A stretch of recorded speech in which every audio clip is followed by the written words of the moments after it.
It's Tabletop Time! I'm Jen. I'm Jazza. I'm Murray. And I'm Dave. And we're going to be painting so many awesome things today. We have the entirety of Loot Studios Tavern set. This video has been sponsored by Loot, and we thought painting a few of them just wasn't enough. We saw it all, so we're painting everything.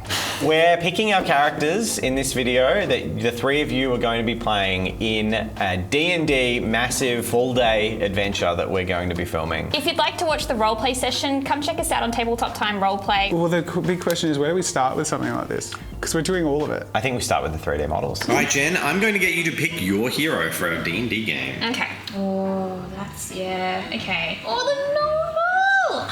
You could be a giant turtle. Why? This game's great. Oh, the froggy warrior. I love the werebear. He is so cool. I'll have a think about it. I have a think about the bear. Hello! Oh, hi, fancy seeing you in here. I need you to pick a hero. Yeah. I'm gonna go Many-Faced Joe. And then also, he's got a bow, so maybe he was like hunting bears one day, and that's how we met Jen's character. Murray, it is time for you to pick your character for our D&D one-shot day thing. Oh boy, Loot is amazing. They're all very cool models. That's going to be the biggest difficulty I have. Picking the actual model, yeah. What is this? It's a little clock man with a shiv. It's the clock from Don't Hug Me, I'm scared. Let me just pose to you the concept of the classic fairy tale. The witch curses the hero. He has to go on a journey to prove himself, to rid himself of this curse. What if the witch rolled a natural 1 and the spell rebounded on herself, and she has to go on the hero's quest to prove herself whether she likes it or not? Thus enters the night hag. Oh my god, so we have a night hag who has to, through gritted teeth, be the hero. There could be a redemption arc in that, because by the end of the journey, she may realize she doesn't want to be an evil witch after all. Yes. This is your audition. If you can give me a good bear roar, I will homebrew so you can play as that bear. It's cold outside.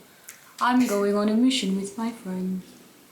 I like hunting. So he's basically like a dopey Winnie the Pooh. But he's a massive bear with a massive sword and armor and stuff. Yeah. So that's what he sounds like. He's got a gentle he's just a gentleman. demeanor. Alright, but someone's just kicked his cub in the gut. You've passed the first round, and we're gonna see if you can go on to the next. We've got easily over 30 or 40 miniatures to paint, but that also means to print. They all printed so easily and perfectly, just plonked on the bed with their auto supports. And I even noticed when I used some of the models from their older sets that their great supporting has only gotten better. Almost perfect. We've lost one base off that, but that's pretty good. And I've got my big secret monster there. That looks so good. I was in charge of painting all of the furniture. I primed them all black. I took 3 different colors, then started with a sort of dark blue, sprayed them all entirely, then sprayed about 80% of them over with a forest green, and then from the top down, like you would a zenithal highlight, I used a fiery red. This would give some really good shading and interest into the models instantly before I even picked up a brush. What is this, gremlin setup? Well, we have to spray a bunch of minis, and it's raining outside. Yeah, it kind of smells a lot like fumes in here. Yeah. This is not doing a great job, I'm gonna be honest. Yeah. But you're doing a great job. Thanks. This video and all these amazing models are sponsored by Loot Studios. Loot Studios is a monthly subscription service where you can go onto their website and get different themed packs of amazing miniatures for the extremely low price of $15 a month. Every month, Loot Studios presents a whole different theme, and they now also have 2 different lines that you can subscribe to, their sci-fi range or their fantasy range. Now, what we've painted today is almost the entire contents of the Welcome Pack, and the Welcome Pack is an evergreen pack that comes pre-supported and delivered to all subscribers to Loot Studios. It doesn't matter when you join up, you will get access to this welcome pack immediately, as well as that month's release. In the welcome pack, you also find access to some sweet models like spell effects such as Mage Hand for use in your games. There are 18 characters and over 20 different pieces of scenery in the welcome pack alone. All Loot Studios models come pre-supported as 32mm scale or 75mm scale. For those of you who like to paint busts and statues and larger scale models, models. You will not be disappointed with the minis you get from Loot Studios, and I thoroughly encourage you to sign up. I absolutely adore them. Where Loot Studios also goes above and beyond is that they include written PDF encounters, adventures, and stat blocks for your D&D games, making adding these into an existing campaign or running them standalone an extremely easy endeavor. Beyond that, they also include painting guides for how to paint some of the cool monsters every month, which is just another great way to make this hobby more accessible to everyone. So sign up today, check out the link in our description, or go to lootstudios/tabletop time. Rather than simply thinking of all these pieces as individual parts, I wanted to paint them like a scene. A warm, hearth-lit inn. Lots of warm light and dark shadows. So I started with what I considered to be the two most important pieces to this: the fireplace and the cooking pot. I used the object light sourcing technique to paint the fires as if they were casting a really warm, rich light on everything. I spent most of my time trying to get the fire to look right. If it started to look too chalky, I'd glaze in more reds and oranges to bring back the warmth of it. For the stone, I wanted to make it grey, but I had to sort of incorporate all the other colours in first. So I recreated my initial mix of multiple colours and then added more and more grey, and then overbrushed this onto the rocks, leaving most of the colour visible underneath. This would quickly sell it as a really interesting texture.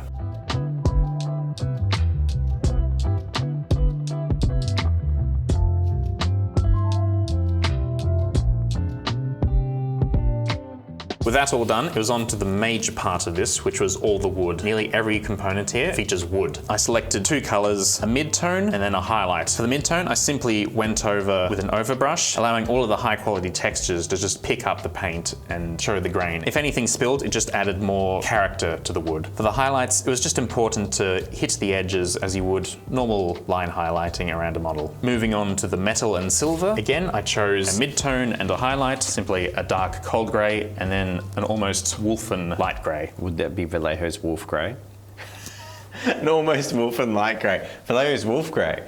For the metal bands, I applied my mid-tone, covering almost everything, but in the deepest recesses, I left the colours showing through. Then I simply sketched the highlight colour around the edges, making sure not to highlight for too long in a line, as that would make it look more uniform. I purposely highlighted in patches, so it would give that dinged up, imperfect look.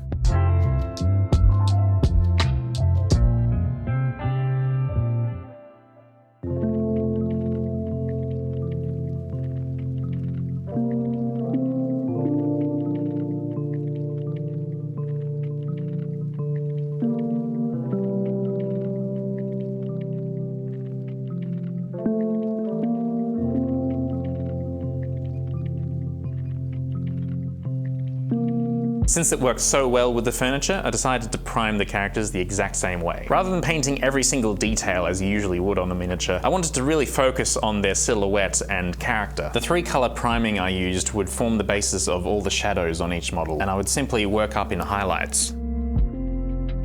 These models were an absolute delight to paint. All the textures and fine details were super satisfying to paint. Each character has such a rich personality that it was a real struggle not to get overly obsessed with painting one model. After all, we had the whole starter pack to try and get through, and with Jen's help, I somehow managed to do it. So it was time to jump in and start giving Murray a hand with this project, and I started with some of the NPCs. Now, when I looked at the stuff that Murray had done already, I actually started working with highlights first and trying to work downwards, and it wasn't really coming out the same way as Murray had done it. So after some simple advice, he suggested just glazing the layers on instead and working up to that highlight, which turned out much better. One of my favorite models in particular is this model of this guy who has this awesome trench coat on, and I decided to start painting it purple and kind of thinking like a Robin Hood sort of character, but after I started painting him a bit more, I started to notice a couple of facial features, and I couldn't help but think that this just looked like Gareth 100%. So we decided that this model would be Gareth, and that would be his name and his NPC.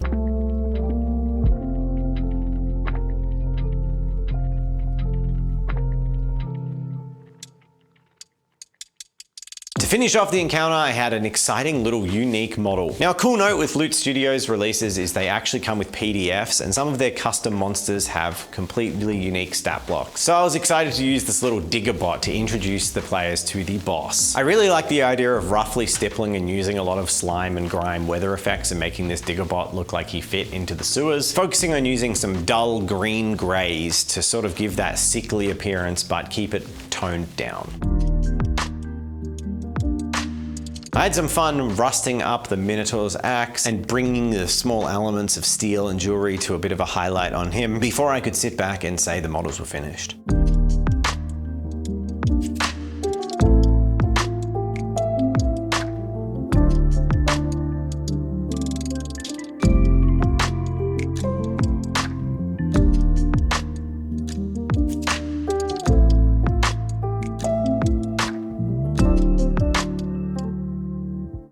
The concept of a witch that has been strong-armed into her own hero's journey because of a backfired curse is just immensely amusing to me, and I think is going to bring some real character and quirk to this role-playing session. This is Murina, and for the first 50 years, she cared not for the curse upon her. In fact, it didn't affect her at all. But eventually, the little things in life that she savored, crafting potions, tasting children, bewitching and devastating whole villages and adventuring parties that passed, even the taste of little children, it all lost its flavor and meaning until eventually, hesitantly, reluctantly, she acknowledged that the only way to remove the curse would be to lift it.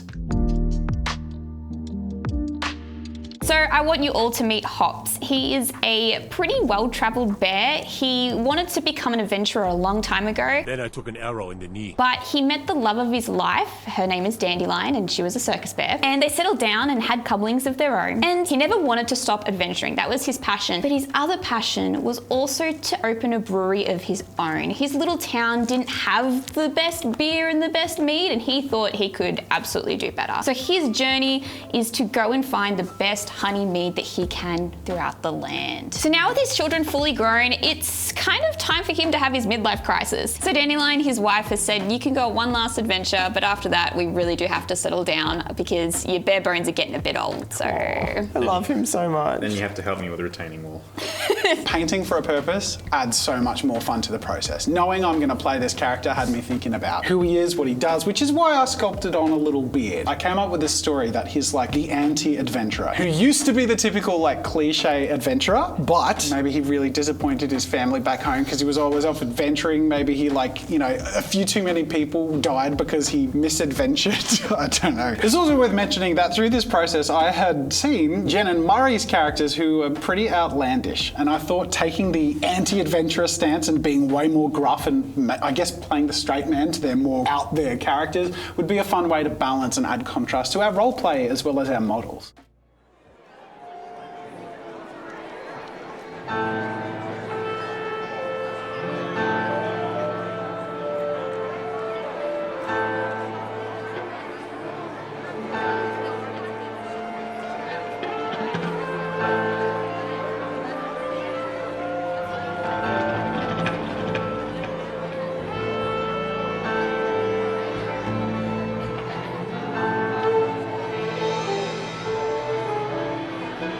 Jamie Reeve, welcome to the Patron Gang of cool people. And Kirby, which is Kirby that goes to gym a lot. And Lexi Leven. Come on, give us a funny one for Lexi. Lexi. Josh Bushell, I hope you're into some awesome miniature painting. I want to Lena Harper. I don't want to harp on, but thank you for supporting us. Chris Harvey, any relation to Harvey Dent? Because the Batman movie's out. And you're putting a dent in supporting us. It's amazing to me how quickly these were done and how great they can look. And just with some really cool tips to streamline your painting process but know what to focus on and make it pop. Just look at it. It's amazing to us as well. Don't know how we managed it. Because I love these models and they kind of each one has so much character and inspires me. I'm actually going to write a little personality and name for them so that all the NPCs in the D&D thing will distinctly reflect to a particular model. So it won't just be you bump into a bar patron. It'll be like you bump into Mary and Joseph. I love that so much. And it looks like a place I want to explore. And we're going to. Oh my God. We've taken everyone through this journey. I think we just need a little bit of a round of applause for everyone. Massive props, especially and I helped. Thank you again, everyone. Thanks to Loot Studios for sponsoring this video. We adore your models. Go subscribe to Tabletop Time Roleplayer. Paint miniatures. He will. He means it. You haven't seen his final form. Yeah, I'm slowly evolving. I just need to age another 10 years. And wear a waistcoat. What even is this outro? I don't know. Is this we're channeling our awkward ending as soon as possible and it's just going on. Yeah. That's it. That's none of my business. I'm just going to sign off on this one. Is that how you subscribe? Oh!